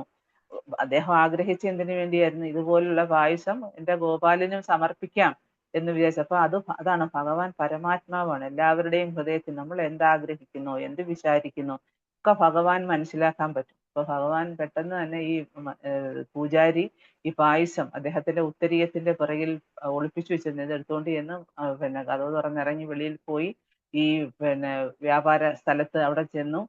അവിടെ ചെന്ന് മാധവേന്ദ്രപുരി എന്ന് വിളിച്ച് അദ്ദേഹം എന്താ ഈ പാൽപായസം അദ്ദേഹത്തിന് കൊടുത്തിട്ട് പറഞ്ഞു, ഇതേ ഈ പായസം ഭഗവാൻ നിങ്ങൾക്ക് വേണ്ടി എടുത്ത് മാറ്റി വെച്ചിരുന്നതാണ്. അപ്പൊ അദ്ദേഹം ഓർത്തു, അപ്പൊ മാധവേന്ദ്രപുരി ഭയങ്കരമായിട്ട് അതിശയിച്ചു പോയി. ഓ, എനിക്ക് വേണ്ടി ഭഗവാൻ, ആ ഭഗവാന്റെ പേര് എന്താണ്? ക്ഷീരചോര ഗോപാലൻ എന്നാണ്. ക്ഷീരചോര എന്ന് വെച്ചാൽ പാല് മോഷ്ടിച്ച ഭഗവാൻ ഗോപാലൻ, ഗോപിനാഥ്. ഗോപാലനല്ല, ഗോപാലന് ഈ എന്താ ഗോവർദ്ധനത്തിൽ അവിടെ ആരാധിക്കപ്പെടുന്ന ഭഗവാനാണ്. ഇത് ക്ഷീരചോര ഗോപിനാഥ് എന്നാണ് അദ്ദേഹത്തിന്റെ ആ ഒരു വിഗ്രഹത്തിന്റെ പേര്. അപ്പം ആക്ച്വലി ഈ ഒരു കഥ ചൈതന്യ മഹാപ്രഭു ഈ രമുണ സന്ദർശിച്ച സമയത്ത് അദ്ദേഹം ഈ ഗോപിനാഥനെ കാണാൻ ക്ഷേത്ര ദർശനം നടത്തുന്ന സമയത്ത് അദ്ദേഹത്തിന്റെ കൂടെ 2-3 ഭക്തന്മാരും ഉണ്ടായിരുന്നു. അതായത് ജഗദാനന്ദ, പിന്നെ അതുപോലെ മുകുന്ദ, അങ്ങനെ നിത്യാനന്ദ, അങ്ങനെ 2-3 ഭക്തന്മാരുണ്ട്. അപ്പൊ അവർക്ക് പറഞ്ഞു കൊടുത്തതാണ് ഈ കഥ. അപ്പൊ അവിടെ വന്നപ്പം മഹാപ്രഭു അവിടെ വന്നപ്പം ഈ ഗോപിനാഥിന്റെ, ഈ ക്ഷീരചോര ഗോപിനാഥിന്റെ തലയിലിരുന്ന പൂവ് മഹാപ്രഭുവിന്റെ തലയിൽ വന്ന് വീണ്, ശിരസിൽ വന്ന് വീണ്. അപ്പോഴാണ് അവർക്കൊക്കെ മനസ്സിലായത് ആക്ച്വലി ഇതാരാണെന്ന്. അപ്പൊ അങ്ങനെ അദ്ദേഹം അവിടെ നിന്ന് ഇവർക്ക് പറഞ്ഞു കൊടുത്ത കഥയാണ് ഈ മാധവേന്ദ്രപുരിയുടെ കഥ. അപ്പൊ ഈ മാധവേന്ദ്രപുരി, അപ്പൊ അന്നേരം അദ്ദേഹം ഈ പായസമൊക്കെ, ഇതിന്റെ ഇടയ്ക്ക് കുറെ കാര്യങ്ങളുണ്ട്, ഞാൻ വളരെ ചുരുക്കി പറഞ്ഞതേ. അപ്പൊ അങ്ങനെ പായസമൊക്കെ സ്വീകരിച്ച് അദ്ദേഹത്തിന് ഭയങ്കര സന്തോഷമായി. പിന്നെ അദ്ദേഹം ഭഗവാന്റെ അടുത്ത് വന്ന് ദർശനമൊക്കെ എടുത്തു. പിന്നീടാണ് അദ്ദേഹം ജഗന്നാഥപുരിയിൽ പോയി ചന്ദനമൊക്കെ കളക്ട് ചെയ്ത് ചന്ദനം അദ്ദേഹം 2-3 അവിടെ ചെന്ന് എല്ലാവർക്കും, ഇവിടെ ഈ ഭഗവാൻ ഇങ്ങനെ ഒരു കുടം പാല് പായസം ഒളിപ്പിച്ചു വെച്ചിരുന്നു തന്റെ ഭക്തന് വേണ്ടി എന്ന് ഇങ്ങനെ ഇത് എല്ലാരും അറിഞ്ഞു. അപ്പോഴത്തേക്ക് പിന്നെ എന്താ മാധവേന്ദ്രപുരി വിചാരിച്ചു, ഇനിയിപ്പം എല്ലാ ആൾക്കാരും വരും പ്രശംസിക്കാനായിട്ട്. അതുകൊണ്ട് എത്രയും, അതാണ് ഭക്തന്മാര്, ആരുടെയും പ്രശംസ ഇഷ്ടമല്ല. അവരാരും പിന്നെ എന്താ പറയാ, അവരെ സ്തുതിക്കുന്നത് ഇഷ്ടമല്ല. അഥവാ എന്തെങ്കിലും സ്തുതി ആരെങ്കിലും പറഞ്ഞാൽ അത് അവരുടെ ഗുരുവിനും ഭഗവാനും സമർപ്പിക്കും. അതിന്റെ എല്ലാം ക്രെഡിറ്റ് ഗുരുവിനും ഭഗവാനുമാണ്. അപ്പൊ എന്ന് പറഞ്ഞാൽ അദ്ദേഹം പെട്ടെന്ന് തന്നെ അവിടം വിട്ട് വേഗം ജഗന്നാഥപുരിയിലേക്ക് പോയി. അന്നൊക്കെ കാൽനടയായിട്ടാണ് പോകുന്നത്. പോകുന്ന വഴിക്കാണ് അദ്വൈതാചാര്യയുടെ വീട് സന്ദർശിക്കും. അദ്ദേഹം അവിടെ ചെന്ന് പോകുന്നു. കാരണം അത്ര വൈബ്രേഷൻ ആണ് ഭക്തന്മാരെന്ന് പറയുന്നത്. കാരണം അവരെന്താ സദാസമയവും ഇങ്ങനെ ഭഗവത് സേവന, വിഗ്രഹാരാധന, അല്ലെങ്കിൽ ക്ഷേത്രം വൃത്തിയാക്കുക, അല്ലെങ്കിൽ വിഗ്രഹത്തെ അലങ്കരിക്കുക, ഇങ്ങനെയൊക്കെയുള്ള സേവനങ്ങൾ അനുഷ്ഠിച്ചുകൊണ്ടിരിക്കുന്നവരാണ്. അപ്പം പെട്ടെന്ന് ഈ അദ്വൈതാചാര്യ മനസ്സിലാക്കുന്നു ഇത് സാധാരണ വ്യക്തിയല്ല. അദ്ദേഹം തന്റെ വീട്ടിൽ വിളിച്ചു കൊണ്ടുവരും.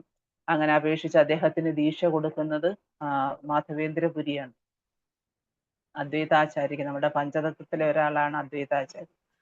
അപ്പൊ അത് കഴിഞ്ഞ് അദ്ദേഹം ജഗന്നാഥപുരി പോയി. അവിടെ ചെന്നപ്പോഴത്തേക്ക് അദ്ദേഹത്തിന്റെ പ്രശസ്തി അവിടെ എത്തിക്കഴിഞ്ഞു. ഇദ്ദേഹം അവിടെ എത്തുന്നതിന് മുമ്പേ അദ്ദേഹത്തിന്റെ പ്രശസ്തി അവിടെ എല്ലാം വ്യാപിച്ചു.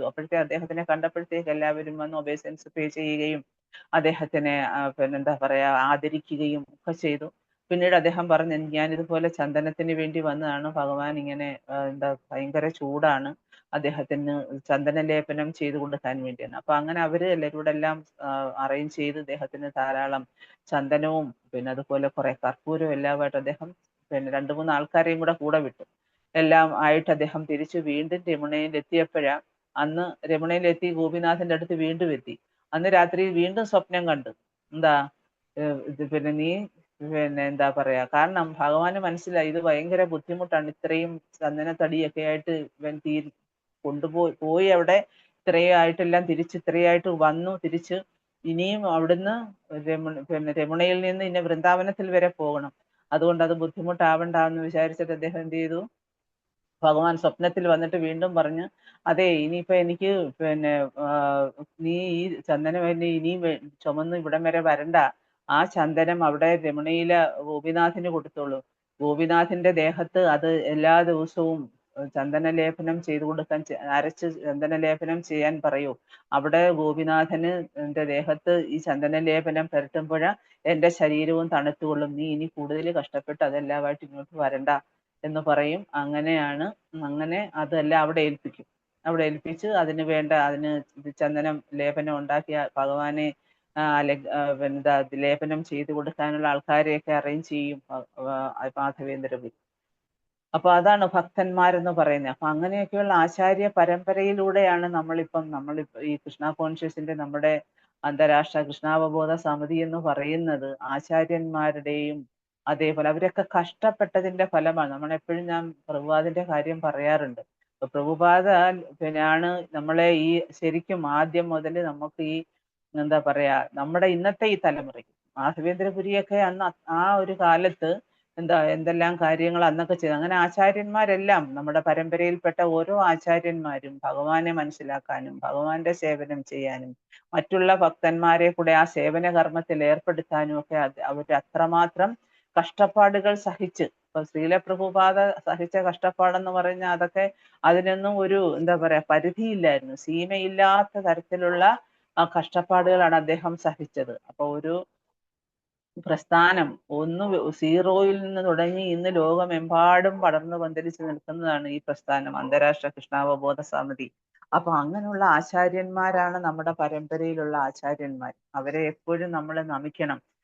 ഭഗവാനെ നേരിട്ട് നമ്മൾ ആരാധിച്ചില്ലെങ്കിലും ഈ ആചാര്യന്മാരെ എല്ലാ ദിവസവും നമ്മൾ അവരുടെ പ്രണാമമന്ത്രങ്ങൾ പറയുക, അവരുടെ പാതാരവിന്ദങ്ങളെ സ്മരിക്കുക, അവർക്ക് വേണ്ടി പൂജാതി കർമ്മങ്ങൾ അർപ്പിക്കുക, അവരുടെ ഇപ്പം ഗുരുവാഷ്ടകം അവരെ ഗ്ലോറിഫൈ ചെയ്യുന്നതാണ്. നമ്മൾ വെളുപ്പിനെ ആ കീർത്തനം പാടി മംഗളാരതി ചെയ്യുക, പിന്നെ ഗുരുപൂജ ചെയ്യുക. ഇതൊക്കെ ചെയ്യുമ്പോഴാണ് നമുക്ക് ആ ഗുരുവിന്റെ അനുഗ്രഹത്താലാണ് നമുക്ക് ഭഗവാനിലേക്ക് പോകാനുള്ള വഴി നമുക്ക് തെളിഞ്ഞു കാണുന്നത്. അല്ലെങ്കിൽ നമ്മുടെ ഹൃദയത്തിലെ അജ്ഞാനം മാറിയിട്ട് അജ്ഞാനതിമിരന്തസ്യ പറയല്ലോ നമ്മൾ, ഓം അജ്ഞാനതിമിരന്തസ്യ ജ്ഞാനാഞ്ജന ശലാഖയ ചക്ഷുർ ഉന്മീലിതം യേന.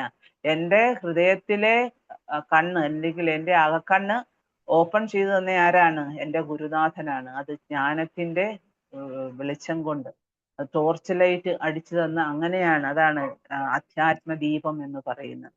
അധ്യാത്മദീപം എന്ന് നമുക്ക് തെളിയിച്ചു തരുന്നത്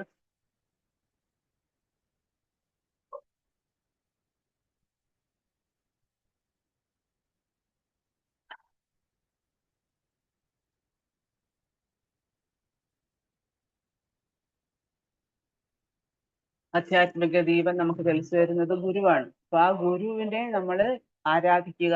ആ ഗുരുവിന്റെ ആരാധനയിൽ ഏർപ്പെടുന്നത് വഴിയാണ് നമുക്ക് ഭഗവാന്റെ അനുഗ്രഹവും അതുപോലെ ഗുരുവിന്റെ കൃപാസിദ്ധി ലഭിക്കുന്നതും ഒക്കെ അങ്ങനെയാണ്. അപ്പൊ നമ്മള് പലതരത്തിൽ ഭഗവാനെ ആരാധിക്കുന്നതിന് പല പല ആരാധനാ ക്രമങ്ങളുണ്ട്.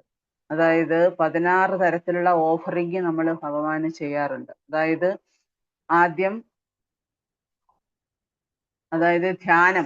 ഇപ്പൊ നമ്മൾ അഷ്ടാംഗ യോഗ ചര്യയില് നമുക്ക് 8 തരത്തിലുള്ള സാധാരണ അഷ്ടാംഗ യോഗം പരിശീലിക്കുന്നവർ 8 തരത്തിലുള്ള യോഗ പ്രാക്ടീസ് ചെയ്യാറുണ്ട്.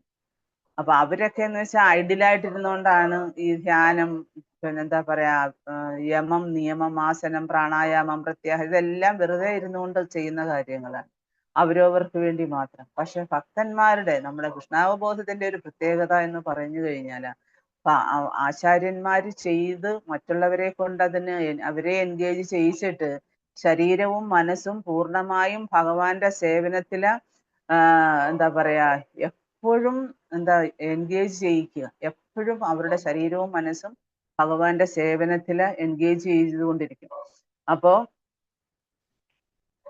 ഒരു വിഗ്രഹം, ഇപ്പൊ നമ്മൾ പറഞ്ഞു മാധവേന്ദ്രപുരി വിഗ്രഹം പ്രതിഷ്ഠിച്ച കാര്യം. അപ്പൊ അതിനകത്ത് ഞാൻ പറഞ്ഞ എന്തൊക്കെയാണ്, നമ്മൾ ആദ്യം ഭഗവാനെ കുളിപ്പിച്ചു, അഭിഷേകം ചെയ്തു, വൃത്തിയാക്കി, പിന്നീട് അദ്ദേഹത്തിന് ആസനം കൊടുത്തു, പിന്നെ അദ്ദേഹത്തിനെ അലങ്കരിച്ചു, പിന്നെ നിവേദ്യം കൊടുത്തു. അപ്പൊ ഇതൊക്കെ അതിന് 16 തരത്തിലുള്ള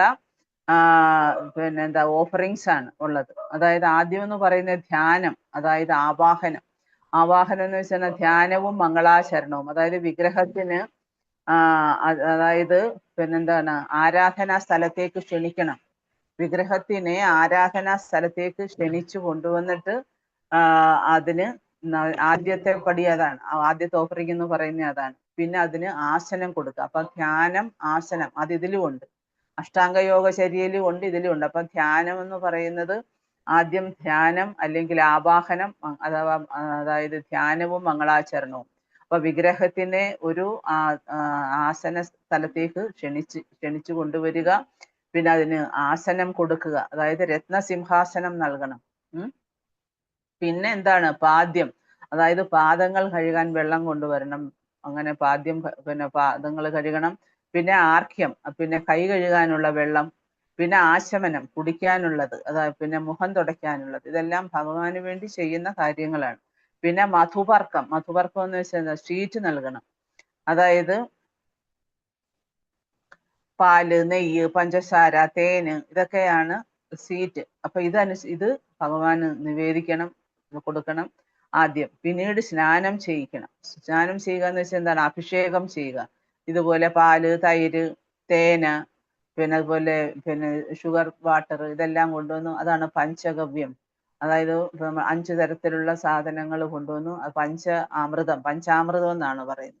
പഞ്ചാമൃതം കൊണ്ട് ഭഗവാനെ അഭിഷേകം ചെയ്യണം. പിന്നെ ചിലര് നേരത്തെ പഞ്ചഗവ്യം അതായത് ഒരേ പശുവിന്റെ പാല്, പിന്നെ തേന, നെയ്യ്, പാല്, തൈര്, നെയ്യ്, അതിന്റെ ചാണകം, അതിന്റെ യൂറിൻ. അപ്പൊ ഇതെല്ലാം കൊണ്ടുവന്ന് ആദ്യം ചെയ്യണം. അതാണ്. പിന്നീട് അതിന് ശേഷമാണ് ഈ അഭിഷേകം നടത്തുന്നത്. പാല്, തൈര്, തേന്, പിന്നെ ഷുഗർ വാട്ടർ. പിന്നെ അത് കഴിഞ്ഞ് പുതുവസ്ത്രങ്ങൾ അണിയിക്കും ഭഗവാനെ. പിന്നെ അതുപോലെ യജ്ഞോപവിതം, അത് പിന്നെ പൂണൂലിട്ട് കൊടുക്കും. ഇതൊക്കെ ഇതെല്ലാം ഈ വിഗ്രഹ ആരാധനയിലുള്ളതാണ്. പിന്നെ അതുപോലെ യജ്ഞോപവിതം, പൂണൂല് നൽകും. പിന്നെ ഗന്ധം, ചന്ദനലേപനം ചെയ്യും. ഇതെല്ലാമാണ് ഇപ്പൊ ഇതുവരെ ഞാൻ പറഞ്ഞ മാധവേന്ദ്രപുരി ചെയ്ത സേവനങ്ങളുടെ കാര്യങ്ങൾ ഇങ്ങനെയൊക്കെയാണ്. ഗന്ധം, ചന്ദനലേപനം, പിന്നെ പുഷ്പം അർപ്പിക്കും, പിന്നെ ധൂപം കൊടുക്കും, ചന്ദനത്തിരി, പിന്നെ ദീപം കാണിക്കും, നെയ്വിളക്ക്, പിന്നെ നിവേദ്യം നൽകും. പിന്നെ അതുപോലെ താമ്പൂലം, അതായത് നൈവേദ്യത്തിന് ശേഷം പിന്നെ വെറ്റില, പാക്ക്, പിന്നെ അത് കഴിഞ്ഞിട്ട് നീരാഞ്ജനം അഥവാ പ്രദക്ഷിണം ചെയ്യണം, നമസ്കാരം ചെയ്യണം ഭഗവാന്റെ മുന്നിൽ.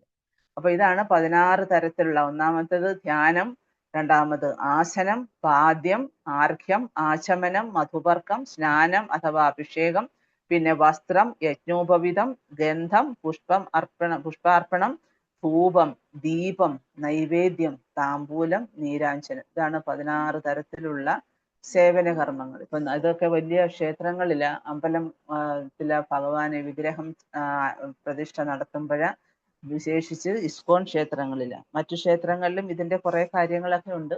എന്നാലും ഈ വിഗ്രഹ ആരാധനയുടെ ഭാഗമായിട്ട് ഇത്രയും തരത്തിലുള്ള 16 തരത്തിലുള്ള ആരാധനാക്രമങ്ങളും അതേപോലെ തന്നെ ഇതിനു ശേഷം കണ്ടിന്യൂസ് ആയിട്ട് എല്ലാ ദിവസവും ആരാധനയാണ്. ഇപ്പൊ വിഗ്രഹം പ്രതിഷ്ഠിച്ച് ഇത്രയും ചെയ്തു കഴിഞ്ഞിട്ട് പിന്നീടാണ്. അപ്പൊ ഇതിനെല്ലാം ഗുരുവാണ് ഇതെല്ലാം ചെയ്ത് നമ്മളെ പഠിപ്പിക്കുന്നത്. ഇപ്പൊ നമ്മൾ പിന്നെ ഗുരു മഹാരാജ് ഒരു കീർത്തനം എഴുതിയിട്ടുണ്ട്. ഏത് പ്രഭുപാദിനെ ഹൊയ്തോ താബേതി ഹൊയ്തോ ജീവന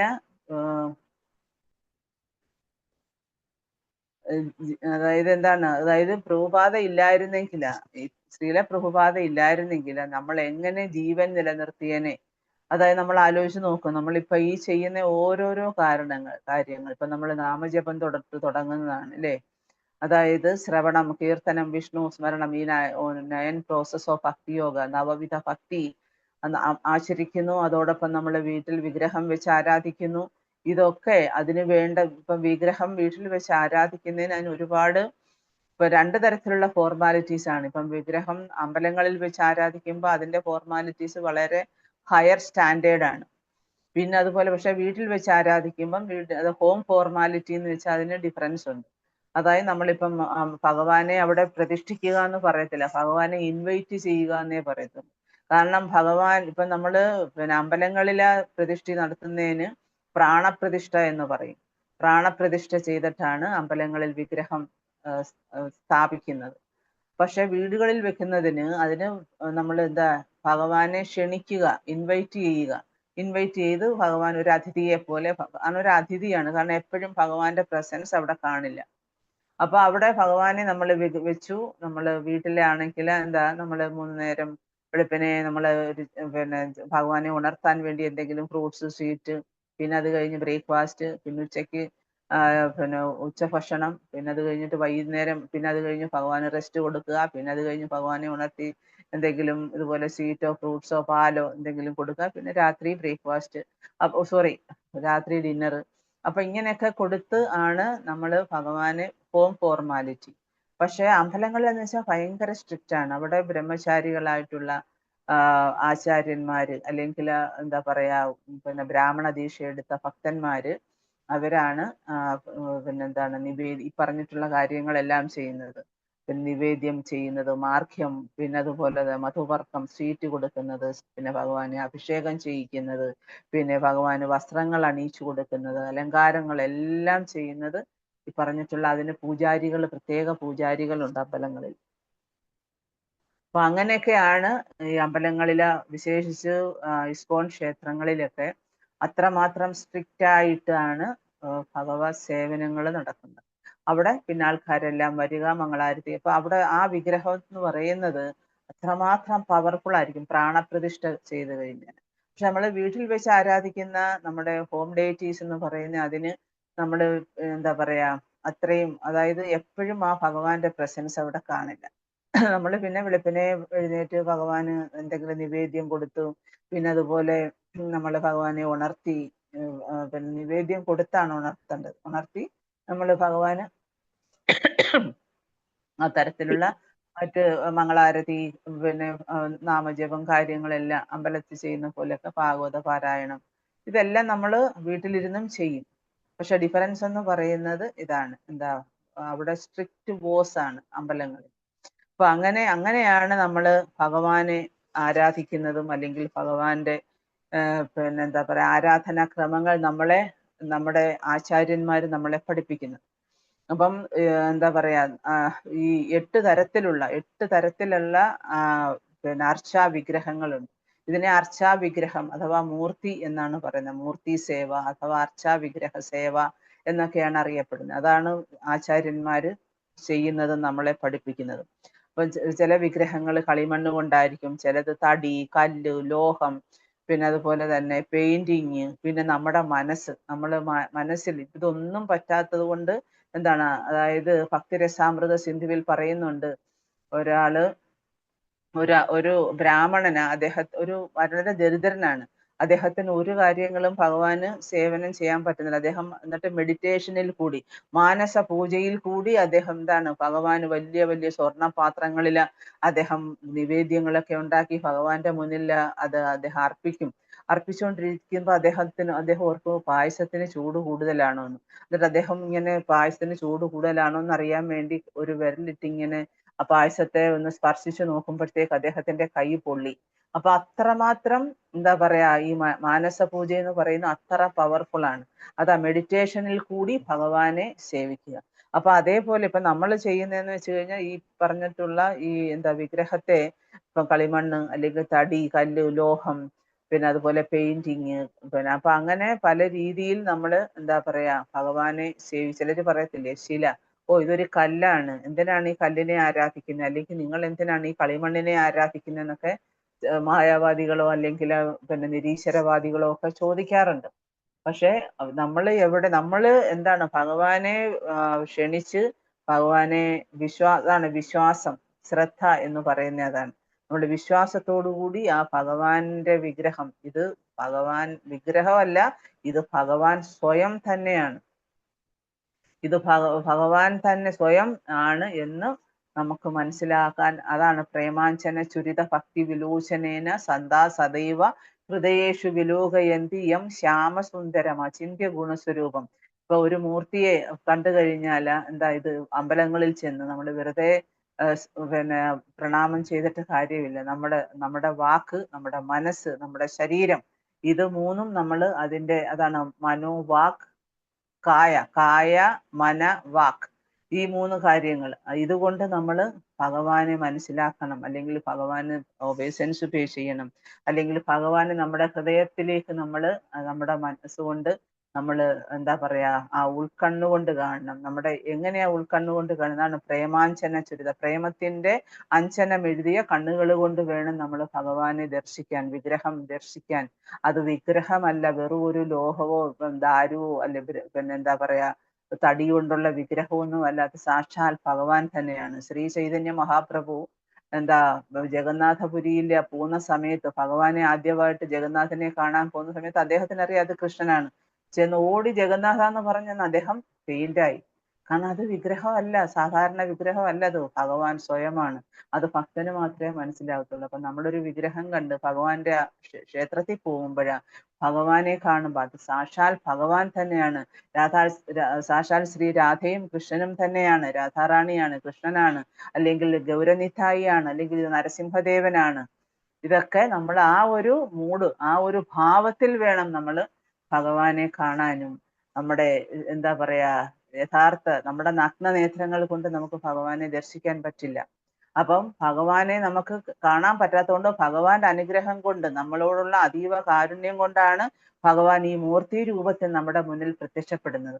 അപ്പൊ അവിടെ ചെന്ന് നമ്മൾ ഭഗവാനെ, ഇത് സാക്ഷാൽ ഭഗവാന്റെ അനുഗ്രഹം കൊണ്ട് എനിക്ക് ഭഗവാനെ കാണാനും ഭഗവാനെ സേവിക്കാനും, എന്തെങ്കിലുമൊക്കെ സേവ നമ്മളെ കൊണ്ടുവക്കുന്ന സേവ എവിടെ ചെയ്യുക. അപ്പൊ അങ്ങനെയൊക്കെ നമുക്ക് ഭഗവാൻ തരുന്ന കാരുണ്യമാണ്. ഇത് എൻ്റെ ഗുരുവിന്റെ അനുഗ്രഹമാണ്. അപ്പൊ ഗുരുവാണ് ഇതെല്ലാം നമ്മളെ പഠിപ്പിച്ചു തരുന്നത്. ആ ഗുരുവിന്റെ പാദാരവിന്ദങ്ങളിൽ ഞാൻ എൻ്റെ സാദര പ്രണാമങ്ങൾ അർപ്പിക്കുന്നു. അതാണ് ഈ ഒരു ശ്ലോകത്തിൽ കൂടെ ഞാൻ മനസ്സിലാക്കിയത്. ഹരേ കൃഷ്ണ. അത് നിങ്ങൾക്ക് മനസ്സിലായി കാണും എന്ന് വിചാരിക്കുന്നു. Thank you so much. ചോദിക്കാം. തരുമോ? ഗ്രൂപ്പ് ഇതിലിടുവോ റെക്കോർഡ് ചെയ്തത്? ഹരേ കൃഷ്ണ മാതാജി, റെക്കോർഡ് ചെയ്ത് ഹരേ ഇത് കൃഷ്ണ. റെക്കോർഡ് ചെയ്തിട്ട് അപ്പൊ ഇട്ടാണ്. ഹരേ കൃഷ്ണ റെക്കോർഡ് ചെയ്തിട്ടുണ്ടല്ലോ.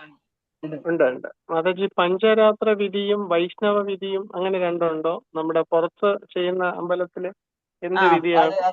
അതായത് പഞ്ചരാത്ര വിധി എന്ന് പറയുന്ന നാരദമുനി ഉപദേശിച്ചു കൊടുത്തതാണ്. അതായത് നമ്മള് പഞ്ചരാത്ര വിധിയാണ് ആക്ച്വലി അത്. പിന്നെ ശങ്കരാചാര്യര് അദ്ദേഹത്തിന്റെ വിധിയുണ്ട്. അപ്പൊ അത് ആണ് മറ്റുള്ള സാധാരണ അമ്പലങ്ങളിലെല്ലാം ശങ്കരാചാര്യര് ഉപദേശിച്ച തരത്തിലുള്ള വിധി പ്രകാരമാണ് എല്ലാവിധ എന്താ പറയാ ആരാധനകളും നടന്നു പോകുന്നത്. പഞ്ചരാത്ര എന്തോ അതെ എന്തായിരുന്നു പ്രഭു, ഞാൻ ആ പേര് മറന്നുപോയി.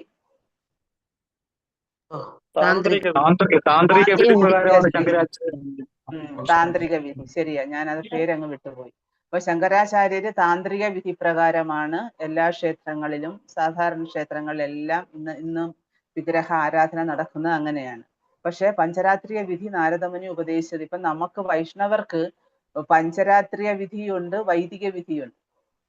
അപ്പം പിന്നെ വൈഷ്ണവർ ഇപ്പൊ ഉന്നതമായ ഭക്തരെന്ന് പറയുന്നത് അവര് എന്താ ഭഗവത് വിധി എന്ന് വെച്ച് കഴിഞ്ഞാൽ അതിനകത്ത് നാമജപവും ശ്രീമദ് ഭാഗവത പാരായണവും മാത്രമേ ഉള്ളൂ. പക്ഷെ പഞ്ചരാത്രി വിധി എന്ന് പറഞ്ഞ് നമ്മൾ ഈ പറഞ്ഞത് കൂട്ടുള്ള എല്ലാ കാര്യങ്ങളും നമ്മൾ എന്താ പറയാ, ഞാൻ നേരത്തെ പറഞ്ഞല്ലോ, ഈ 16 തരത്തിലുള്ള ഡേറ്റി വർഷിപ്പ് ഓഫറിങ്ങും കാര്യങ്ങളും, പിന്നെ അതുപോലെ ഡെയിലി വർഷിപ്പും, ഇതെല്ലാം അതിനകത്ത് വരും. പിന്നെ നമ്മൾ ഹോം ഡേറ്റി, അതായത് നമ്മൾ വീട്ടിൽ വെച്ച് ആരാധിക്കുന്നതിന് സെപ്പറേറ്റ് നമുക്ക് അതിലും നമുക്കൊരിളവാണ് അത് നമ്മുടെ ആചാര്യന്മാർ തന്നിരിക്കുന്നത് നമുക്ക്. പക്ഷെ അമ്പലങ്ങളിൽ നിന്ന് എല്ലാ വൈഷ്ണവ ക്ഷേത്രങ്ങളിലും ഈ പറഞ്ഞ തരത്തിലുള്ള എന്താ പറയാ വിഗ്രഹാരാധനയും, അതേപോലെ തന്നെ എന്താ പറയാ ഓരോ ക്ഷേത്രങ്ങളിലും ഭഗവാൻ, അതായത് നമ്മുടെ വൈഷ്ണവ ആചാര പ്രകാരം നടത്തുന്ന എന്താ പറയാ ഈ ആരാധനാ ക്രമങ്ങള് വ്യത്യസ്തമാണ്.